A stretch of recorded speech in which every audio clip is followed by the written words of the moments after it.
कर्मण्येवाधिकारस्ते मा फलेषु कदाचन मा कर्मफल हेतुर्भूत मा ते संगोष्ठु कर्मणि। अध्याय 2 श्लोक 47। दोस्तों, इस श्लोक में कृष्ण अर्जुन से कहते हैं कि हे अर्जुन, सिर्फ कर्म तुम्हारे अधिकार में है, फल तुम्हारे अधिकार में कदापि नहीं।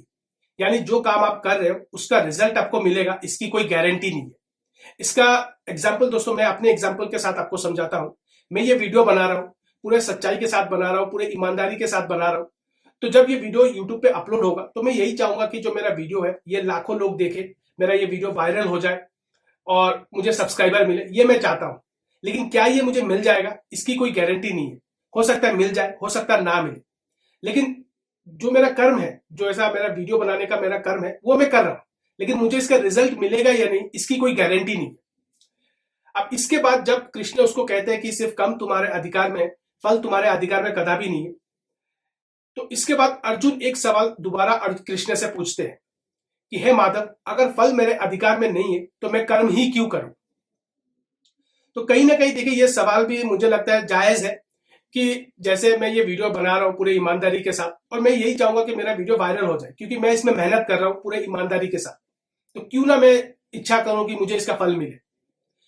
इसको लेकर दोस्तों कृष्ण पूरे एक कर्म युग का पूरा अर्जुन को समझाते हैं, और पूरा एक चैप्टर है इसको लेकर, चैप्टर 3 यानी अध्याय 3 जो है गीता का, उसमें करीब 43 श्लोक है, जिसको लेकर अर्जुन कृष्ण पूरा समझाते हैं पूरे 43 श्लोक में कि कर्म है क्या, कैसे आया, धर्म क्या है, भाग्य क्या है, सब कुछ समझाते हैं। और आज का जो मेरा टॉपिक है दोस्तों इसी को लेकर है कि अगर सब कुछ पहले से तय है तो मैं कर्म क्यों करूं। यानी अगर सब कुछ भाग्य में मेरे से पहले से लिखा हुआ है, मेरे जन्म के टाइम से सब कुछ मेरे भाग्य में लिखा हुआ है, कब मैं मरूंगा, कब मेरा क्या होगा, क्या मुझे ये मिलेगा नहीं मिलेगा, तो सब कुछ अगर पहले से लिखा हुआ है तो मैं कर्म क्यों करूं। तो वीडियो को पूरा जरूर देखिएगा, बहुत सारी चीजें आज आपको इस वीडियो में पता लगने वाला है। तो चलिए बिना देर के वीडियो को शुरू करते हैं। दोस्तों, इससे पहले कि मैं वीडियो को शुरू करूं, एक चीज मैं आप लोगों से कहना चाहता हूं। देखिए, ज्यादातर लोग जो यूट्यूब में वीडियोस देखते हैं, यानी जिन्होंने गीता पढ़ा है उनको तो पता है, लेकिन जिन्होंने गीता को नहीं पढ़ा है, जिन्होंने यूट्यूब में देखा है, ज्यादातर लोग यही समझते हैं कि जो श्लोक मैंने आपको बताया कि कर्मण्येवाधिकारस्ते मा फलेषु कदाचन मा कर्मफल हेतुर्भूत मा ते संगोष्ठ कर्मणि, इसी श्लोक को ज्यादातर लोग समझ लेते हैं कि यही कर्म योग है। इसी श्लोक से ज्यादातर लोग समझ लेते हैं कि मतलब इसके आगे कुछ है नहीं। लेकिन जैसे मैंने आपको पहले बताया दोस्तों कि कर्म योग को लेकर पूरा एक अध्याय कहा गया है गीता में, और बहुत कुछ उसके अंदर है जिसको हमको समझना चाहिए। सिर्फ यही श्लोक से आपको पता नहीं चलेगा कि कर्म योग है क्या, जिसको लेकर हालांकि मैं उस श्लोक पे नहीं जाऊंगा, चैप्टर अध्याय 3 जो है उस पे नहीं जाऊंगा, लेकिन जो मैंने अपने लाइफ में एक्सपीरियंस किया है, जो मैंने सीखा है, जो लोगों से देखा है, उसके बारे में आज मैं आपके साथ डिस्कस करना चाहूंगा कि कैसे ये रिलेटेड है। दोस्तों, स्वर्ग लोक से लेके पाताल लोक तक केवल भूलोक ही ऐसा है जिसको मृत्यु लोक कहा गया है और कर्म लोक भी कहा गया है। कैसे कहा गया है मैं आपको समझाता हूं, आप आसानी से, मैं आपको कोशिश करता हूं कि मैं आपको आसानी से समझा पाऊं। जब एक माँ एक बच्चे को जन्म देती है, तो जैसे ही वो जन्म लेता है ना, तो साथ ही साथ वो अपना मृत्यु को भी लेके आता है। यानी उसका बर्थ हुआ और उसने अपना डेथ को भी वो साथ में लेके आ गया। अब वो कब मरेगा वो तो समय की बात है, लेकिन उसने अपने जन्म के साथ अपना भाग्य को भी लेके आ गया और साथ ही साथ अपने मृत्यु को भी लेके आ गया। दूसरा दोस्तों, कर्मयोग। जैसे ही बच्चा, देखिए, जब एक माँ जब बच्चे को जन्म देती है ना, जब माँ के गर्भ से बच्चा निकलता है, तो पहला बच्चे का रिएक्शंस क्या होता है। आपने देखा होगा कि बच्चा पहला ही रोना शुरू करता है। तो जब वो रोता है ना, उसका वो ये कर्म कर रहा है। फिर जब वो सांस लेता है वो भी उसका कर्म है। फिर जब उसका शरीर को जो वो छटपटाता है ना, हाथ हिलाता है, सब कुछ करता है, वो सब उसका कर्म है। यानी हमारी जो धरती है, जो भूलोक है, जो वर्ल्ड है, जो अर्थ है, जो धरती है, यहाँ पे कर्म के बिना आप रह नहीं सकते। चाहे आप चाहो या ना चाहो, आपको कर्म करना ही पड़ेगा। सांस लेना भी एक कर्म है, मैं आपसे बात कर रहा हूं ये भी एक कर्म है, मैं हाथ हिला रहा हूं ये भी एक कर्म है, मैं खाना खा रहा हूं वो भी एक कर्म है। यानी ऐसा कोई चीज नहीं है जहां पे आप कर्म ना करो। इस धरती पे दोस्तों आप बिना कर्म किए आप रह ही नहीं सकते। सांस तो आप लोगे ही ना, या फिर आप सांस बंद करके बैठ जाओगे। अगर आप सांस बंद करके भी बैठ जाओगे तो वो भी आप अपने हाथ से करोगे, अपना माइंड काम कर रहा है क्योंकि आप सांस बंद करके बैठे हो, वो भी एक कर्म है। यानी एक चीज तो तय है कि जैसे ही आपने जन्म लिया, आपका मृत्यु तय हो चुका है और ये कर्म लोग है तो आपको कर्म करना ही पड़ेगा। आप चाहो ना चाहो आपको कर्म करना ही पड़ेगा। अब सवाल ये है कि जब एक बच्चा जन्म लेता है और जन्म के साथ साथ उसके भाग्य में सब कुछ लिख दिया जाता है कि वो कब मरेगा, कब क्या करेगा, कैसा सक्सेस उसको मिलेगा, तो फिर कर्म करने का जरूरत क्या है, काम करने का जरूरत क्या है? वो ऑटोमेटिक आपके पास आ जाएगा। कुछ करने की जरूरत नहीं है आपको, सब कुछ अपने आप हो जाएगा। और इसीलिए मैंने आपसे कहा भी है कि अगर सब कुछ पहले से तय है तो मैं कर्म क्यों करूं। दोस्तों इसी चीज को श्री कृष्ण अध्याय 3 में यानी चैप्टर 3 में भगवत गीता में टोटल 18 अध्याय है और अध्याय नंबर 3 यानी चैप्टर 3 जो है वो पूरे कर्म युग के बारे में कहा गया है, जहां पे 43 श्लोक्स है। वो पूरा समझाते हैं कृष्ण अर्जुन को कि कर्म कैसे बनता है, कैसा होता है, किस तरह से इंसान कर्म करता है, कैसे उसको फल मिलता है, इस जन्म के लेके पिछले जन्म का सब कुछ उसको समझाते हैं। हम जिस गोले में रहते हैं यानी जो ये अर्थ है, ये दुनिया है, ये धरती है, हर कोई खुशी से रहना चाहता है, चाहे वो पैसे वाला हो, चाहे वो गरीब हो, चाहे वो मिडिल क्लास हो, हर कोई खुशी से रहना चाहता है। गरीब चाहता है वो पैसे वाला और बन जाए, जो पैसे वाला है वो चाहता है और पैसे वाला बने, जो मिडिल क्लास है वो चाहता है जो हायर क्लास है उससे पैसा पैसा बनाए। तो हर कोई इसी रेस में लगा हुआ है, हर कोई पैसे में खुशी ढूंढने लगा हुआ है। किसी के घर में प्रॉब्लम है फैमिली को लेकर, वो वहां पे खुशी चाहता है। किसी के घर में बच्चा नहीं हो रहा है, वो उसको दुख मना रहा है। मतलब हर तरह से तकलीफ है। हर किसी, आज के दिन में ऐसा कोई इंसान है नहीं जो दुख में ना हो। हर किसी के घर में कुछ ना कुछ तकलीफ तो है ही। गरीब चाह रहा है वो मिडिल क्लास बन जाए, मिडिल क्लास चाह रहा है कि वो अमीर बन जाए। लेकिन क्या चाहने से सब कुछ मिल जाता है? आप अपने आसपास में दोस्तों देख लीजिए कि क्या चाहने से आपको सब कुछ मिल जाएगा? चाहता तो मैं भी हूं बहुत कुछ, लेकिन क्या मुझे मिल जाएगा? कोई है हो रहा होगा, आज शायद मैं ये वीडियो बना रहा हूं, कोई सोच रहा होगा कि मैं भी बड़ा होकर प्राइम मिनिस्टर बनूंगा, लेकिन क्या वो बन जाएगा? आज के दिन में आपने देखा होगा जो यूपीएससी के लोग, लाखों के करोड़ों में लोग एग्जाम देते हैं, लेकिन सिलेक्ट एक ही होता है। अब क्या उसने तैयारी नहीं किया था? उसने तैयारी किया, उसने मेहनत किया, लेकिन उसको सक्सेस क्यों नहीं मिला? उसने तो मेहनत भी किया था, सब कुछ किया, लेकिन सिर्फ एक को ही क्यों मिला? तो कई सारी चीजें होती है दोस्तों ब्रह्मांड में, जो एनर्जी है वो भी आपके भाग्य के साथ मिला हुआ होता है। मैं आपको एग्जांपल के साथ समझाता हूं, इसके आप अच्छा से रिलेट कर पाओगे, क्योंकि हमारे देश में क्रिकेट को ज्यादा देखा जाता है, तो मैं आपको क्रिकेट के भाषा में समझाता हूं। दोस्तों क्रिकेट में अगर आप देखोगे ना, सचिन तेंदुलकर, सौरव गांगुली, महेंद्र सिंह धोनी, विराट कोहली या फिर रोहित शर्मा, ये 4-5 ऐसे प्लेयर हैं जिनको मेगा स्टार, क्रिकेट का मेगा स्टार आप कह सकते हो, जो इतने सक्सेस लेवल तक गए। उसके बाद अगर आप बाकी जितने भी प्लेयर्स हैं ना, उतना सक्सेस उनको मिला नहीं है। मतलब जितना उनको सक्सेस मिलना चाहिए, जितना उन्होंने सोचा था, उनको उतना नहीं मिला। हाँ, उसमें युवराज भी शामिल है, लेकिन उतना सक्सेस हर किसी प्लेयर्स को मिलता नहीं। अब क्यों नहीं मिलता? क्या वो मेहनत नहीं कर रहे? मेहनत तो हर कोई कर रहा है। मेहनत धोनी ने भी किया, सचिन ने भी किया, विराट कोहली ने भी किया, रोहित शर्मा ने भी किया, सौरव गांगुली ने भी किया। क्या बाकी प्लेयर नहीं चाहते कि वो सक्सेस हो? तो वो क्यों नहीं हो रहे? इसका एक कारण है दोस्तों आपका पुराना जन्म। जी हाँ दोस्तों, आपके पूर्व के जन्म में जो आपने कर्म किए है उसका फल आपको इस जन्म में मिलता है। जैसे गीता में कृष्ण ने कहा था कि जैसा कर्म करोगे फल भी वैसा ही मिलेगा। अब होता क्या है ना कि जैसे उन्होंने कहा कि जैसा कर्म करोगे वैसा फल मिलेगा, तो हम इस जन्म के सिर्फ देखते हैं।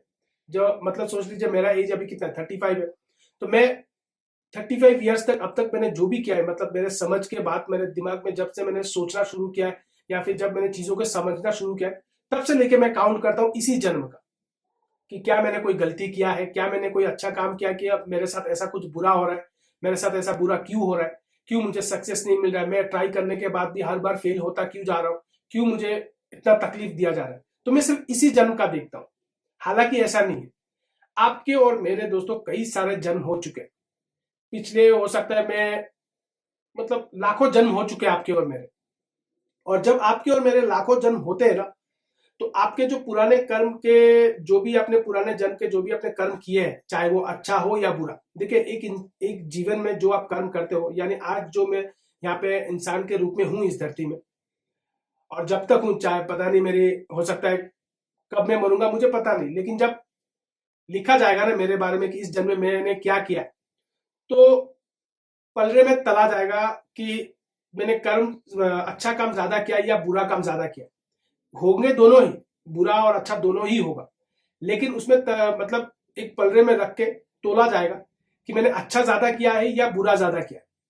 और उस बेस पर पुराने जन्म के जो अपने पुराने कर्म है, उस बेस पर इस जन्म में जब खाते में लिख दिया जाता है और जब आप जन्म लेते हो, उसके बेस पर आपको इस धरती में भेजा जाता है दोबारा इंसान के रूप में, और फिर आप कर्म के चक्कर में फंस जाते हो। और इसी को लेकर कृष्ण ने गीता में कहा है कि इसी तरह इंसान जो है वो कर्म के चक्कर में फंस जाता है, यानी उसका जो भाग्य है, उसका जो कर्म है, जो इस जन्म में करेगा, वो दोबारा अगले जन्म में लेकर फिर से आएगा मनुष्य के रूप में, और दोबारा से वो कर्म फल में फंस जाएगा। ये चीज कृष्ण ने कहा है। तो एक चीज तो यहां से पता चलती है दोस्तों कि आप मेहनत, ये नो डाउट कि आपको काम तो करना ही पड़ेगा। आपको लगेगा कि मैं काम नहीं करूंगा क्योंकि अगर मेरे भाग्य में सब कुछ लिखा है तो मैं काम नहीं करूंगा, मैं चुपचाप बैठ जाऊंगा, तो ऐसा भी नहीं हो सकता। जैसे मैंने दोस्तों आपको पहले बताया कि ये मृत्यु लोक है और ये कर्म लोक है। यहां पे आप बैठे नहीं रह सकते, कुछ ना कुछ तो आपको करना ही पड़ेगा। मैंने दोस्तों अपने लाइफ में मैंने ये चीज एक्सपीरियंस किया है, मैंने कई लोगों को देखा भी है, और मैंने ये खुद भी एक्सपीरियंस किया है कि जब आपका बुरा समय चला, मतलब जब बुरा टाइम चल रहा होता है ना, तो एक चीज आपने देखा होगा कि सब कुछ आपके साथ बुरा ही होता है, मतलब कुछ भी अच्छा हो नहीं रहा होता। तो ऐसा होता क्या कि आप तो नहीं चाहते कि आपके साथ बुरा हो, लेकिन जो कर्म आपने किया है, जैसे मैंने आपको कहा कि पूर्व जन्म का जो आपका कर्म है, जो बुरा कर्म है, उस वक्त आपके ऊपर हावी हो जाता है, यानी पूरा ब्रह्मांड उसका साथ देता है कि आपको ये फल आपको भोगना ही पड़ेगा। आपका जो कर्म है, पुराना जो बुरा कर्म है, वो आपको भोगना ही पड़ेगा। और वो आप कैसे भुगतोगे? आपके दिमाग में दोस्तों ऐसे ऐसे नेगेटिव चलेंगे, ऐसे ऐसे काम चलेगा कि आपको, आप ना चाहते हुए भी आप उसको करोगे। जैसे मैं आपको एक एग्जांपल देके बताता हूं। एक क्रिकेटर क्रिकेट खेलता है, जब वो नया नया इंडियन टीम में सिलेक्ट होता है तो वो बहुत अच्छा खेलता है। 3-4 साल वो बेहतरीन, मतलब बहुत अच्छा बैटिंग भी करता है, रन भी बनाता है, हर मैच में वो बेहतरीन तरीके से रन भी बनाता है। लेकिन उसके लाइफ में एक टाइम ऐसा आता है कि वो जो शॉट मार रहा होता है ना, चाहे हर मैच में, किसी मैच में 10 रन, किसी मैच में 12 रन, किसी मैच में 20 रन, मतलब ऐसा लग रहा है कि वो बैटिंग करना ही भूल गया, उसके बैट से रन ही नहीं निकाला। और ये एग्जाम्पल दोस्तों हाल ही का एग्जाम्पल है। आपने देखा होगा विराट कोहली का जो टेस्ट का मैच है, टेस्ट मैच पे आपने देखा होगा विराट कोहली खेल ही नहीं पा रहे थे, रोहित शर्मा भी बिल्कुल वैसा खेल ही नहीं पा रहे थे। तो क्या वो बैट पकड़ना नहीं आता? इतना रन जिसने बनाया हो, जिसने देश को इतना सम्मान दिया हो, क्या वो बैट पकड़ना भूल गया? ऐसा तो नहीं होता है कि बैट पकड़ना, इतना ज्यादा रन बनाने के बाद बैट बैट से रन ही नहीं निकल रहे। तो कहीं ना कहीं दोस्तों की क्या होता है ना, जब आपका बुरा टाइम आता है ना, तो जो आप कुछ भी कर रहे होगे, आप चाहते हो चीजें अच्छी हो, हर कोई यही चाहता है कि मैं भी यही चाहूंगा कि चीजें अच्छी हो, लेकिन होती नहीं है, क्योंकि पूरा ब्रह्मांड का जो एनर्जी है ना, वो आपको पुराने कर्म का जो फल है उसको मतलब आपको भोगना ही है, वो आपको करना ही पड़ेगा और वो आपको भोगवाएगा ही, उससे आप बच नहीं सकते। और बिल्कुल उसी तरह दोस्तों इसका ऑपोजिट आप कह सकते हो, जो कि जब आपका अच्छा कर्म आएगा, तो आपने देखा होगा बहुत सारे लोगों का, आप मेहनत कर रहे हो, आपके आसपास में आपने देखा होगा, या फिर सोशल मीडिया में तो आजकल बहुत सारे लोग अचानक से वायरल हो जाते हैं। मतलब वैसा काम तो वो कुछ कर नहीं रहे, मैं ऐसा नहीं कहूंगा कि वो कुछ नहीं कर रहे, कुछ ना कुछ तो कर रहे हैं, लेकिन अगर मेहनत की देखा जाए तो वो ऐसा कुछ कर नहीं रहे। या फिर अगर ऑफिस में भी आप देखा होगा, अपने ऑफिस में आपको सब कुछ कर रहे हो, प्रोजेक्ट आप बना रहे हो, मेहनत आप कर रहे हो, लेकिन प्रमोशन किसी दूसरे को मिल रहा है क्योंकि उसने उसका सिफारिश कर दिया, या फिर कुछ ना कुछ ऐसा हो गया, मतलब यहां से नहीं तो वहां से, कहीं ना कहीं से कुछ ऐसा हो गया कि जो चीज आपको मिलना था वो मिल किसी और को गया है। ऐसे में दोस्तों क्या होता है ना कि अपने आप पर ना कई बार गुस्सा आ जाता है कि मैंने इतना मेहनत किया, मैंने इतना मेहनत करके वो प्रोजेक्ट बनाया, मैं इतना मेहनत कर रहा हूँ, लेकिन मुझे सक्सेस मिल ही नहीं रहा है। फिर अपने आप में ना एक गुस्सा आ जाता है। फिर इसको लेकर बहुत सारे लोग हैं जिन्होंने, मतलब जो डिप्रेशन कहते हैं ना, इसी को डिप्रेशन कहते हैं, कि लोग डिप्रेशन में चले जाते हैं। क्योंकि वो जब, अगर आप खुद देख लीजिए आज के दिन में, अगर कोई बंदा 3-4 साल से कंटिन्यू मेहनत कर रहा हो और वो सक्सेस की तलाश में हो, और अगर उसको सक्सेस ना मिले, दिन रात वो मेहनत कर रहा है लेकिन उसको सक्सेस मिल ही नहीं रहा है, तो एक लोग कहते हैं कि देखिए, ज्यादातर लोग क्या कहते हैं, जो विद्वान लोग हैं, जो बिजनेसमैन लोग हैं, या फिर जो जानकार लोग हैं, वो ये कहते हैं कि आप मेहनत करते रहो, एक ना एक दिन आपको मिलेगा। लेकिन देखिए, हम इंसान है ना, हमारी भी एक आप कह सकते हो बर्दाश्त करने की हिम्मत चली जाती है। वो बर्दाश्त नहीं होता कि आप कब तक करोगे। एक टाइम ऐसा आता है ना, जैसे लगता है कि आप अब और नहीं हो सकता मुझसे। कई बार लाइफ में ऐसा सिचुएशन आता है कि भाई अब मुझसे और नहीं हो सकता, मैं थक चुका हूं। कहीं से भी जब कुछ नहीं हो रहा होता है ना, तो हमें लगता है कि भाई अब सब कुछ छोड़ के बैठ जाता हूँ। मतलब, क्योंकि जब लाइफ में सब कुछ उलट पुलट चल रहा होता है, कुछ भी अच्छा नहीं चल रहा होता है ना, तभी लोग डिप्रेशन में जाते हैं। तो जैसे मैंने आपको क्रिकेट का बताया दोस्तों, बिल्कुल वैसा बिजनेसमैन का भी है। उनका लाइफ में भी एक साइकिल अच्छा आता है, दूसरा साइकिल अचानक से आप देखोगे मतलब बुरा समय शुरू हो गया। तो ये अच्छा समय बुरा समय ये होता क्या है? ये वही होता है जब आप, जो आपका पुराना कर्म है, जो आपने लेके आया हो इस धरती पे, जब आपने जन्म लिया है, पुराना कर्म को, जो पुराने कर्म फल का जो है आपका, जब आप इस धरती में जन्म लिए हो, तो ये आपको भोगना ही पड़ेगा। हाँ, हो सकता है कि आप अगर भगवान की पूजा करते हो या भगवान की जाप करते हो, तो क्या होता है ना, ये मैंने खुद महसूस किया कि जितना आपको भोगना था ना, उससे आप कम भोगोगे। यानी होना, एक्सीडेंट आपका बड़ा होना था, होगा छोटा, लेकिन होगा जरूर। उससे आप बच नहीं सकते, क्योंकि आपका जो कर्म आप करने के लिए आए हो, उससे आप बच नहीं सकते। वो आपके साथ होकर ही रहेगा। छोटा, या तो फिर छोटा हो सकता है या बड़ा हो सकता है। और इसीलिए कृष्ण ने कहा है कि जैसा कर्म करोगे वैसा फल मिलेगा। तो आप सिर्फ इस जन्म का मत दिखेगा, आपके अगले जन्म का भी देखेगा। अब मेरा पुराना सवाल वही है दोस्तों कि अगर सब कुछ तय है तो कर्म क्यों करूं? तो यहाँ पे मैं एक चीज आपको बताना चाहता हूं दोस्तों, आप चुपचाप बैठ भी नहीं सकते। आपको लगता होगा कि भाई मैं सब कुछ छोड़ के, जब मेरा समय बुरा चल रहा है, सब कुछ भी अच्छा नहीं चल रहा है मेरे लाइफ में, जब मैंने इतना सब कुछ ट्राई कर लिया है, तो मैं सब कुछ छोड़ छाड़ के अब मैं बैठ जाता हूं, मैं कुछ नहीं करता हूं। तो मैं आपको बता दूं दोस्तों, आप ये भी नहीं कर सकते। यानी आप चुपचाप बैठ भी नहीं सकते। ये बिल्कुल ऐसा है, मैं आपको एक एग्जाम्पल के देके बताता हूं। आप मान लीजिए आपके गले पे एक मच्छर बैठा हुआ है। क्या आपका हाथ, जो आप मच्छर मारने जाओगे, क्या आपका हाथ आपसे परमिशन लेगा कि जाके उस मच्छर को मारे? नहीं। क्या होगा कि जैसे ही वो मच्छर आपके मुंह के सामने भिनभिनाएगा ना, आपका हाथ ऑटोमेटिक जाएगा। यानी वो आपसे परमिशन नहीं लेगा कि मैं जाके उसको मारूं, वो सीधा चला जाएगा उसको मारने के लिए। बिल्कुल वैसा ही है दोस्तों कि आप बैठ भी नहीं सकते। आपका दिमाग आपको बैठने ही नहीं देगा, कुछ ना कुछ आपसे करवा के ही रहेगा। आप ऐसे छटपटाओगे, आपके मन में आएगा नहीं यार, कुछ एक और ट्राई करता हूँ, एक और ट्राई करता हूँ। आपके अंदर से आएगा, वो आप बैठ नहीं सकते। आपको लगेगा कि चलो अच्छा नहीं हो रहा है, एक ट्राई और करके देखता हूँ, एक ट्राई और करके देखता हूँ। आप जो इस धरती में आपने जन्म लिया है ना, आप बस एक कठपुतली हो। आपको लगता होगा कि आपने सब कुछ किया, जी नहीं, आपने कुछ नहीं किया। आप बस एक कठपुतली हो। आ, एक आप मान ले चलो, आपको इस धरती में जन्म हुआ है कुछ ना कुछ रीजन की वजह से, कुछ ना कुछ कारण की वजह से, क्योंकि जो भी जन्म लेता है ना, उसका कुछ ना कुछ रीजन होता है जन्म लेने का। तो आप सोचोगे आप काम नहीं करोगे, तो आपको करना ही पड़ेगा, मजबूर हो आप करने के लिए। क्योंकि जो ब्रह्मांड में एनर्जी है ना, वो आपको बैठने नहीं देगा। इस ब्रह्मांड में जो एनर्जी है, जो आपके भाग्य को चला रहा है, चाहे वो बुरा वक्त हो या अच्छा वक्त हो, वो आपको बैठने कभी नहीं देगा। अगर आपका बुरा वक्त चल रहा है, तो कुछ ना कुछ शक्ति है, कोई एनर्जी है, जो आपको वो काम करवा के ही रहेगा। वो आपको भोगना भी पड़ेगा। और बिल्कुल वैसे जब आपका अच्छा वक्त आएगा ना, तो ये आप मान के चले कि आपके साथ कुछ अचानक से ऐसा हो जाएगा कि आपने सोचा भाई ऐसा तो, मतलब आपने खुद कुछ नहीं किया, अचानक से ऐसा कैसे हो गया? जैसे मैं आपको बताता हूँ, सोशल मीडिया में आजकल बहुत लोग वायरल भी हो रहे हैं। जैसे एक चाय वाला है, डोली चाय वाला। आप मुझे बताइए कि ऐसा क्या कर ले रहा है वो कि उसको इतना पॉपुलैरिटी मिल रहा है सोशल मीडिया में? क्या, आज मैंने कुछ दिन पहले एक रिपोर्ट पढ़ रहा था, जो स्टारबक है, जो कॉफी बनाती है, वो कंपनी शायद किसी ने रिकमेंड किया होगा, और उन्होंने कहा कि जो डोली चाय वाला है उसको ब्रांड एम्बेसडर नहीं बनाएंगे। आप सोच के देखिए, इतना बड़ा ब्रांड कंपनी, इंटरनेशनल कंपनी, और बात चल रहा है इसको एम्बेसडर बनाने का, डोली चाय वाला को। आखिर उसने क्या किया है? मतलब, मैं ऐसा नहीं कहूंगा कि उसने चाय बना के, देखिए चाय बनाना, मैं ये नहीं कहता कि ये छोटा काम है, नो डाउट इसमें बहुत बड़ी काम है। उस बंदे ने अपने हासिल किया है सब कुछ। लेकिन ऐसा क्या है उस बंदे में कि लोग सोशल मीडिया में लोग उतना उसको पसंद करते हैं? ऐसा क्या है उसमें कुछ भी नहीं है। चाय तो और भी लोग बना रहे हैं, क्या और लोग नहीं बना रहे? क्या इंडिया में चाय बनाने वाला डोली चाय वाला पहला है क्या? कितने सारे ब्रांड है, कितने लोग हैं जो चाय बना रहे हैं।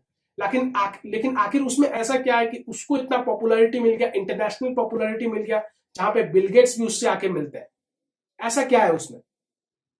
तो दोस्तों इसका पिछले जन्म का कर्म है उसका, जो उसको इस जन्म में मिल रहा है। ये उसके पिछले जन्म के कर्म है। इसके बाद आपने देखा होगा जो ट्रक वाला है, जो ट्रक एक सर है जो ट्रक चलाते हैं, अचानक से वो वायरल हो गए। इतने सालों से वो बना रहे थे, वीडियोस बना रहे थे, तब कुछ नहीं हुआ। जब वो मेहनत कर रहे थे तब उनके साथ कुछ नहीं हुआ, लेकिन अचानक से वो वायरल हो गए। ऐसा क्या हो गया भाई उस एक वीडियो में? ऐसा क्या उन्होंने अचानक कर लिया कि वो वायरल हो गए? इतने सालों से तो वीडियो बना ही रहे थे, लेकिन अचानक एक वीडियो में उतना वायरल हो गए। ऐसा क्या कर लिया उन्होंने? तो एक टाइम होता है कि आपका जब बुरा वक्त चल रहा होता है ना, आप उस टाइम कैसे रहते हो, किस तरह से अपने माइंड को सस्टेन रखते हो, कैसे आप लाइफ को जी रहे होते हो ना, वो वक्त दोस्तों ऐसा होता है ना कि बहुत मुश्किल होता है जीना। लेकिन अगर आप उसको जी लेते हो और उस डिप्रेशन से निकल के काम करते हो, तो जब आपको सक्सेस मिलता है ना, और कम टाइम में मिलता है ना, फिर आपको लगता है कि वो जो मैंने डिप्रेशन में था वो कुछ भी नहीं है। क्योंकि अचानक से जब आपके लाइफ में चेंजेस आ जाता है ना, नेगेटिव, जब आपके लाइफ में सब कुछ उलट पुलट चल रहा हो और अचानक से जब अच्छा चल रहा होता है ना, तो फिर आप उस चीज को याद नहीं करते। उस जो फेस एक था आपके लाइफ में, जो बुरा फेस था, उसको आप याद नहीं करना चाहते, उसको आप भूल जाना चाहते। लोगों को लगता है कि कई लोगों को ऐसा सोचते हैं कि ये क्या हो रहा है, उनको समझ ही नहीं आता। शुरू शुरू में उनको समझ नहीं आता कि ऐसा हो क्या रहा है। तो कहीं ना कहीं दोस्तों जो आपका जीवन है वो इस ब्रह्मांड में जो एनर्जी है उससे रिलेटेड है, आपके पुराने कर्म से रिलेटेड है, आपके धर्म से रिलेटेड है, आपके एक तरह से आपके अलग प्रारब्ध से रिलेटेड है। सब कुछ मिलके दोस्तों की हमें लगता है ना, देखिए एक चीज मैं यहाँ पे एक और चीज कहना चाहूंगा। हमें लगता है कि हम सब कुछ कर रहे हैं। जब कोई इंसान सक्सेस हो जाता है ना, लाइफ में सक्सेस मिल जाता है जिसको, तो उसको लगता है कि वही सब कुछ कर रहा है। लेकिन दोस्तों मैं आपको कहना चाहता हूं, अकेला इंसान कुछ नहीं कर सकता। श्री कृष्ण को भी कौरव को मारने के लिए अर्जुन का सहारा लेना पड़ा था, और सिर्फ अर्जुन का ही नहीं, पांचों भाइयों का, सहदेव, नकुल, अर्जुन, भीम, क्या युधिष्ठिर, पांचों भाइयों का सहारा लेना पड़ा था कृष्ण को भी उनको मारने के लिए। यानी स्वयं भगवान को भी सहारा लेना पड़ा इंसानों का। वैसे तो अर्जुन तो इंसान ही था ना, श्री कृष्ण भगवान थे, तो भगवान को भी इंसानों का सहारा लेना पड़ा दुष्टों का नाश करने के लिए, यानी कौरवों का नाश करने के लिए। तो एक अकेला इंसान दोस्तों कुछ भी नहीं कर सकता। जैसे आप महेंद्र सिंह धोनी 2011 का वर्ल्ड कप जिताया, 2007 का T20 वर्ल्ड कप जिताया। अगर 2007 में युवराज सिंह नहीं खेलते, अगर 2011 में युवराज सिंह नहीं खेलते, बैटिंग से हो या बॉलिंग से नहीं खेलते, क्या इंडिया जीत पाता? नहीं जीत पाता। ये ठीक है, महेंद्र सिंह धोनी का डिसीजन था कैप्टन का। अगर वो हार भी जाते तो उनके ऊपर ब्लेम आता। जीत गए तो उन्होंने मिला, लेकिन क्या उन्होंने अकेला कुछ किया है? वहां पे 11 प्लेयर शामिल थे। तो अकेला इंसान दोस्तों कुछ भी नहीं कर सकता। आज आप बिजनेस कर रहे हो, आप सामने वाला आपसे सामान लेगा तभी आपको पैसा मिलेगा। ये गिव एंड टेक का गेम है। अकेला इंसान इस दुनिया में कुछ नहीं कर सकता। लेकिन जब कोई सक्सेस हो जाता है ना, तो लोग यही सोचते हैं कि मैंने किया है, उन्होंने सब कुछ किया है। हालांकि ऐसा होता नहीं है, क्योंकि जब वो ये कह रहे होते हैं ना कि उन्होंने सब कुछ किया है, तो ये उनका अहंकार कह रहा होता है। वो खुद नहीं कह रहे, वो जाने अनजाने में उनका अहंकार कह रहा होता है। और इसीलिए दोस्तों जो विद्वान लोग हैं, जो ऋषि लोग हैं, वो यही कहते हैं कि जो आपको मिलना है वो मिलके ही रहेगा, जो आपका हक का है वो आपको मिलके ही रहेगा, जो आपके हक का नहीं है वो आपको नहीं मिलेगा। हालांकि देखिए जब बुरा वक्त चल रहा होता है ना, तो ये सब चीजें सुनने में ना अच्छा लगता नहीं है, क्योंकि आपका सब कुछ आपका बुरा चल रहा हो और कोई आके कहे कि पॉजिटिव सोचो, तो माइंड में वैसा चल ही नहीं रहा होता। तो अब करें तो क्या करें, इसका सोल्यूशन क्या है, कि हम क्या करें?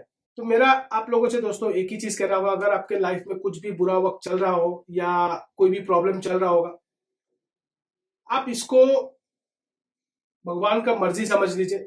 ये समझ लीजिए कि आपके पूर्व जन्म का कोई कर्म है जो आपको भोगना पड़ेगा।